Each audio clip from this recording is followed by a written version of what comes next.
Hello, my name's 𝐍𝐴 𝐒𝐲. Thanks for joining us today. Today we're going to chat more about the future of finance and the growth industries related to the future of finance. We're going to give you a bit of an understanding where we were not so long ago, how the world is rapidly changing, some factors considering the ESG, environmental, social, and governance, and then we'll wrap it up with some conversation around fintech. Jordan, why don't you start us off? Thank you, Robin. The first slide says not so long ago. And if we look at the top left corner, we see a few cameras. Eastman Kodak. This is a company that was founded 130 years ago. In 1930, it was added to the Dow Jones Industrial Average, which is a US index that, let's just say, is probably the 30 largest, most prestigious companies in the United States. That was 1930. By 1976, Kodak sold 85% of all cameras, 90% of all film were Kodak products. Dominant, much like perhaps iPods or iPhones. However, the world changes. By 2004, Kodak was deleted from the Dow 30. By 2012, they filed for bankruptcy. In the 70s, 85 to 90% of all cameras and film were Kodak. 25 years later, they're gone.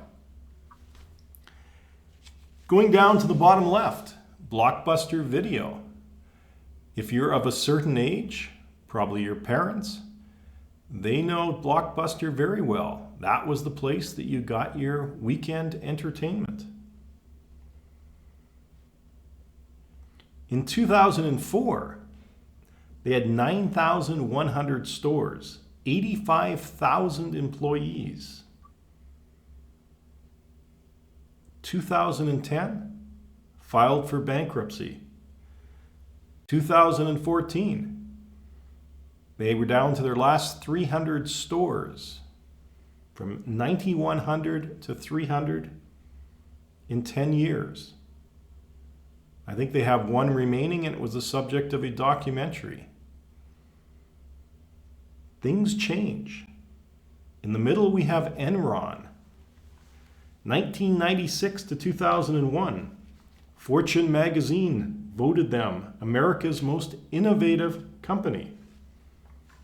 And in retrospect, they were innovative, but probably not in the right reasons. 2000, share price $90. Then along comes Ken Lay, fraudulent accounting. And in 2001, at the time, the largest bankruptcy in history. Enron has since been split up. It caused the fall of Arthur Andersen, their auditors. Poor management of company and questionable activities. Top right corner, Lehman Brothers. Founded 1847. The fourth largest investment bank in the United States. Then along comes the subprime mortgage scandal. Some quote-unquote cosmetic accounting practices. By 2009, they're bankrupt. Bottom right corner, we have the Oscars. I believe Shakespeare in Love. Third from the left, Harvey Weinstein. Ran the Weinstein Corporation from 2005 to 2017. Very popular fellow. Received doctorates of humane letters, PhDs. Received the British Order of Empire in 2004. The French Legion of Honor in 2012. Hobnobs with the Stars, Gwyneth Paltrow in this video, or this photo. Then along comes Me Too. And people, women, began speaking up against Mr. Weinstein. You shouldn't be running a business in that fashion anyways, but people spoke up because the times had kind of changed, and it became a world where people were encouraged to speak up, to whistle-blow, to speak out against superiors and colleagues that acted inappropriately. So that was not so long ago. We move now to the rapidly changing world. In the top left corner is the iPhone 12, Apple computer. Apple only began operations 1976. In the mid-1980s, they struggled. They fired Steve Jobs, who is now considered a technical god and the ideal head of a company. His assistant, Steve Wozniak, left the company as well. About 10 years later, they brought back Jobs, developed the iMac, started to turn the business around. 2001, created the iPod. 2003, iTunes. 2007, iPhone. Compare that with Kodak,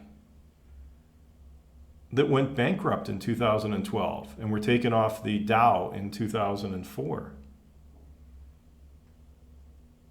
You see one company adapt to the new technology. Another company does not. The question, though, with Apple is, Eastman Kodak once had 85 to 90% of its market. You think Apple or Microsoft are dominant companies now? Will they still be in 25 years? In the bottom left, Netflix, who I think everyone listening to this cast knows well.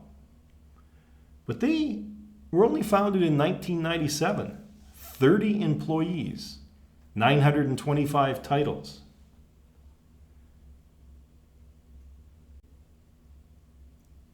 In 2000, they were up to 300,000 subscribers.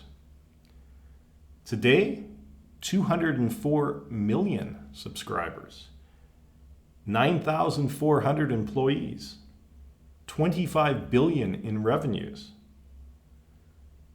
Again, you see that they rose as Blockbuster plummeted. Blockbuster was unable to adapt.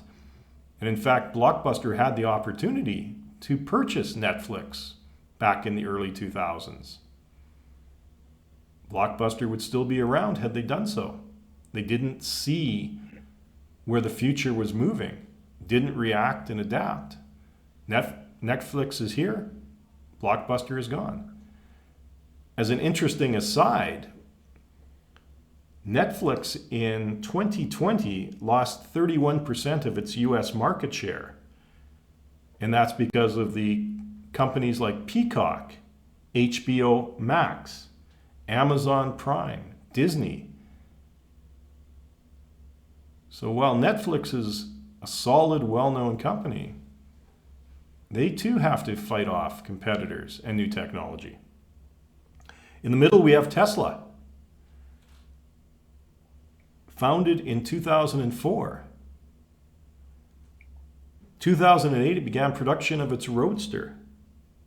If you were born before 2000, Tesla didn't exist. Now we're talking self-driving cars, rocket ships to Mars. Elon Musk is on everybody's lips as a well-known person. But again, if you're in the 1980s or 90s, no idea who Elon Musk is. In the top corner, Wealth Simple. That gets involved in artificial intelligence and creating robotic investment portfolios and financial advice for individual investors. Another company that I believe only came into existence in 2014 and already has 800 billion in assets. 20 years ago, there wasn't the technology to create artificial intelligence for investing. Now there is. Where will we be in 10, 15 more years? And then the bottom, we come back to Mr. Weinstein again. So, we talked before, huge company, hobnobbing with Oprah Winfrey, royalty, the A-list. 2017, sentenced to 23 years in jail for various sexual-related offenses. He'll probably live out the rest of his days in jail. And as we record this, Bernie Madoff, who created one of the largest Ponzi schemes ever, that took in money from thousands of people, he died today in jail at age 82. Whereas in his prime, another person that was hobnobbing with the stars, dealing with A-list celebrities, spent the last 12 years in prison, and he's dead. So the world is changing. And if we move just to the last slide of mine, changing world, again, we see the flux and the change is constant. Google, a relatively small company in 2004, valued $23 billion. Today, $1.4 trillion. Amazon, late 90s, $438 million. $1.65 trillion today. Facebook, it didn't really exist before 2006. Today it's worth $770 billion. So the question is, all that took place in the last 15, 20 years. What will the next 10, 15, 20 years look like? And I think that's what we want to touch on now as I shift over to Robin.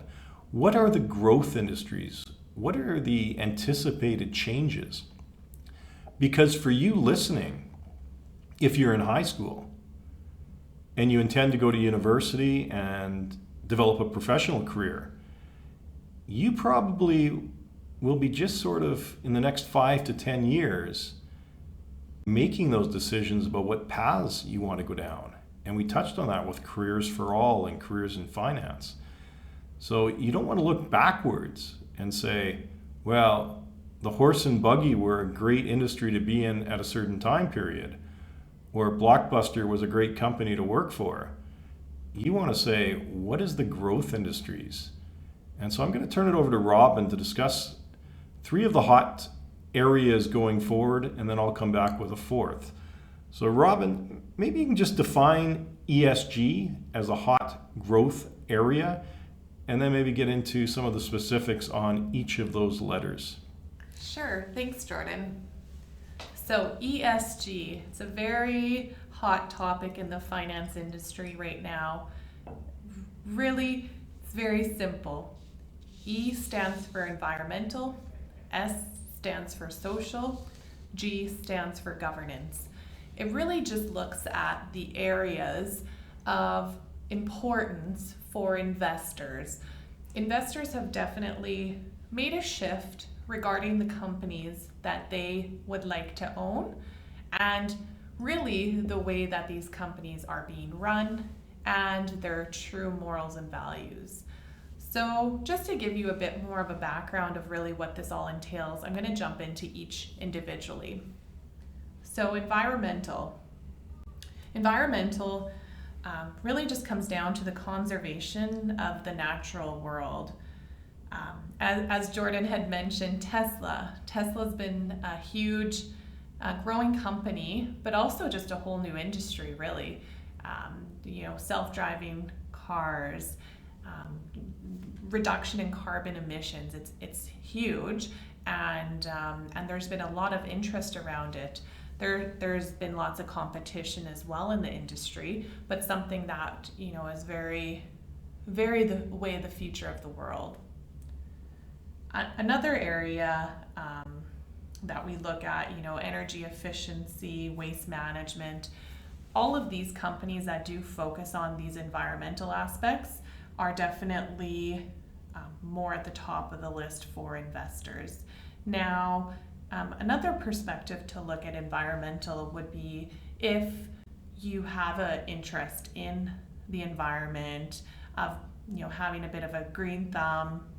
There is definitely ways that you can get involved in the finance industry while maybe having a bit of a stronger hand on the environmental side. So just to give you a bit of a better understanding of what that looks like.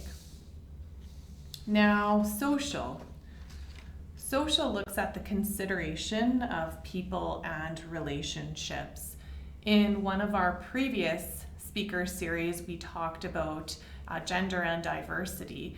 And at the end of the day, companies are looking to have a bigger bottom line.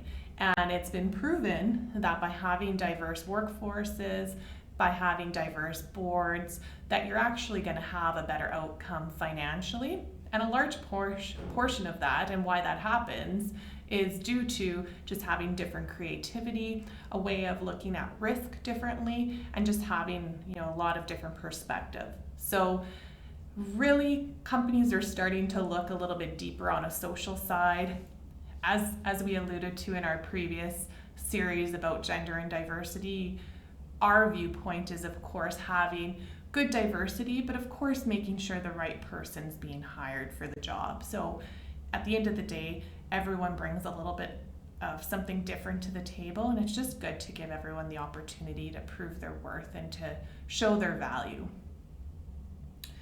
Another factor to consider is part of social. So a person like Harvey Weinstein, he ran a company that was successful. He was involved with a lot of different people. Everyone looked up to him. Now things have changed drastically. At the end of the day, it's never right with what he did, but you do have to be extremely conscious when you do run a company and you have a lot of investors and stakeholders involved, that you are indeed running a good and clean practice. So people are looking at that aspect. Another thing that we talked about in a prior session was how a driver for companies and employees is the job satisfaction and creating teams and having the employee engagement and the training aspects. Right.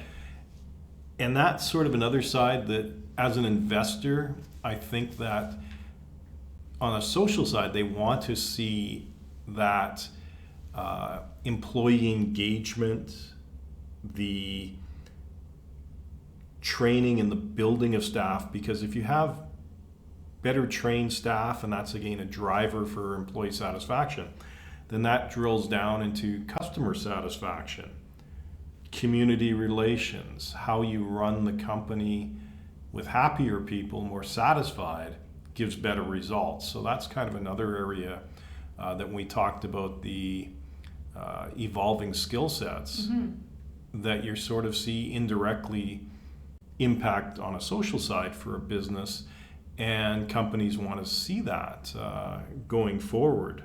And you definitely see a lot more of that even in the technology companies, trying to give that flexibility, and that work-life balance is definitely huge for those companies.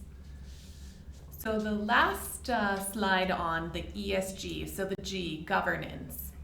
Governance really is the standards for running a company. When someone is looking at a company and how it's being run, you want to ensure there's checks and balances in place. You want to make sure that how the company runs itself and what they're doing is proper, legal, and appropriate.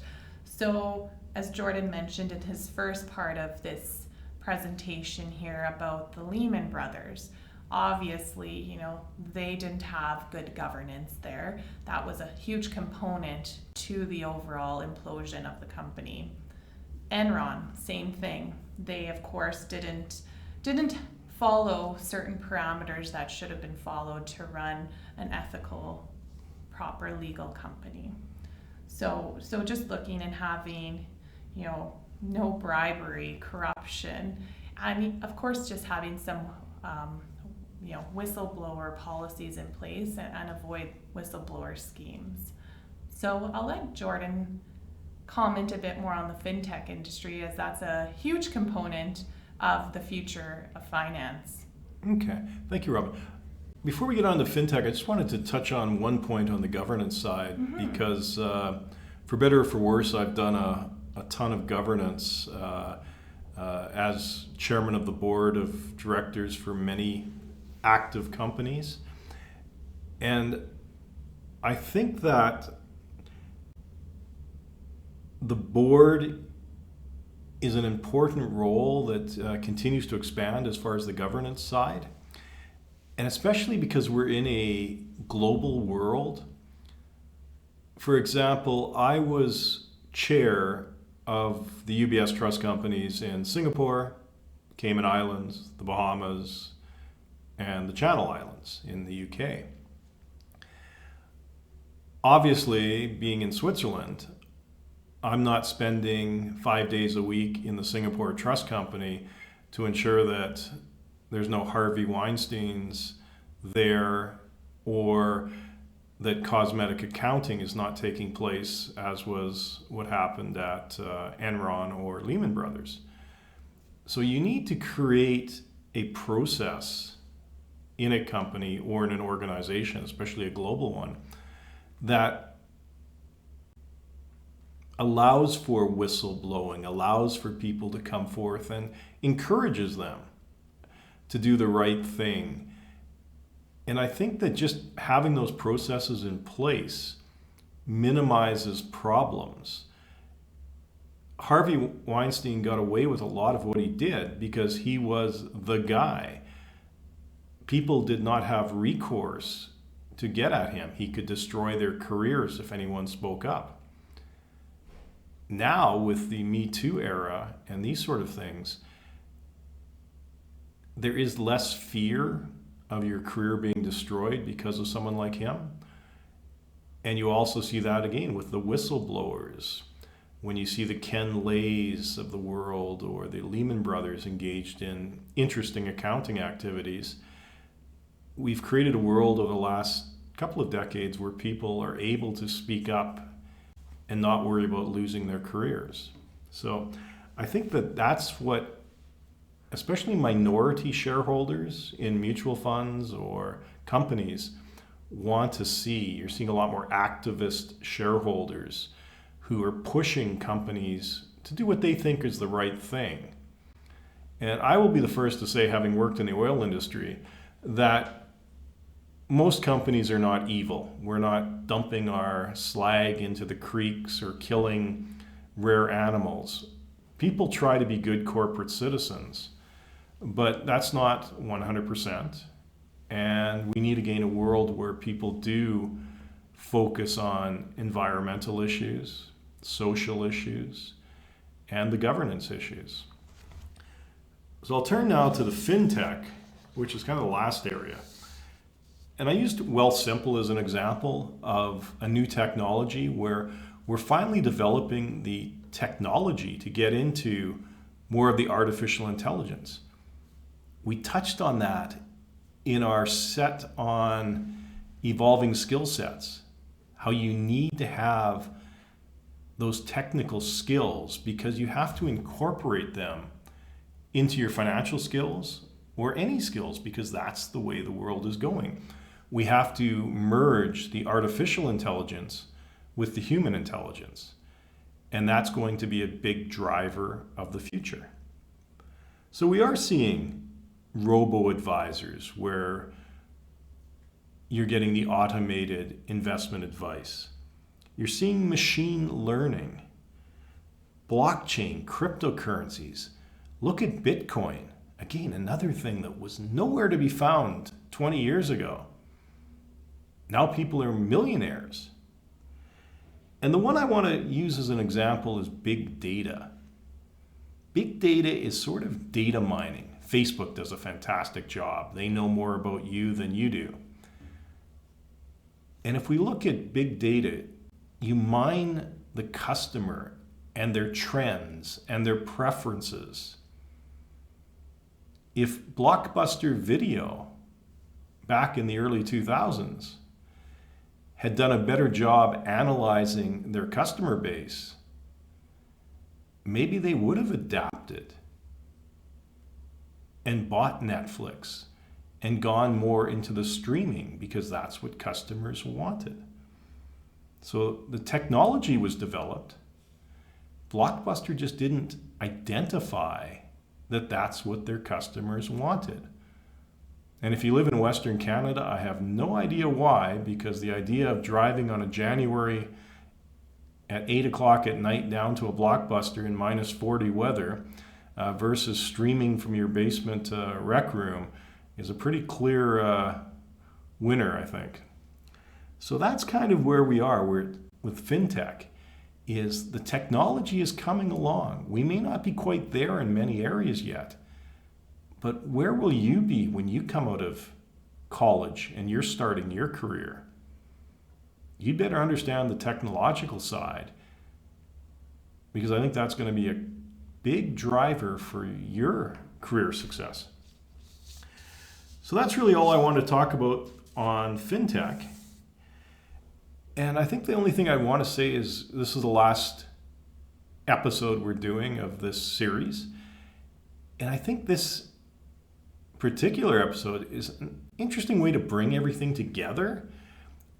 We see that there's careers in finance, but you don't need to be a finance major. We discussed that. On our board of directors, we've got economists, we've got professional accountants, we've got a couple of tech people, one board member, a master's of cybersecurity, another with a PhD in applied mathematics. Our minority board are finance majors. So you don't need a finance background to have a career in finance. And we just went through, over the last 30 minutes, where the world's going.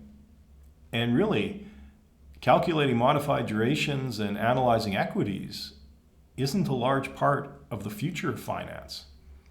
We also saw, when we looked at careers for all,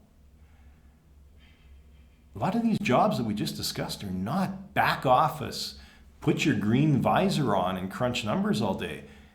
We need people that have an interest in the environment, in social activism, in governance issues. So there's careers for all personality types and all interests. Robin talked about diversity, gender, cultural. Again, you see that in these different professions that are going forward. And again, we talked in the evolving skill sets, we talked in the hiring advice about the different complementary skills and the soft skills. So developing tech skills, developing team skills, all of these things that we talked about in the other episodes. I hope you can see that over the next 5 or 10 years, finance just continues to evolve. So there's lots of opportunities for people out there. And I think that was the key of this session, was just to sort of demonstrate everything there. Robin, do you have any final thoughts, or? I think that was a really good wrap up there, Jordan. I just hope that if any of you had any interest in what you heard through the series or have any other questions, feel free to reach out to us. Today, I'd also like to thank our sponsors of this event. They've been really, really supportive, and without their patronage, we would not be able to do a series like we did here today. So thank you again to our sponsors.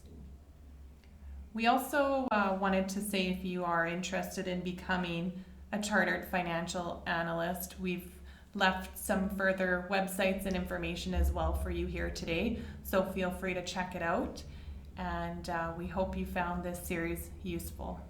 Thank you. Yes, thank you for your time.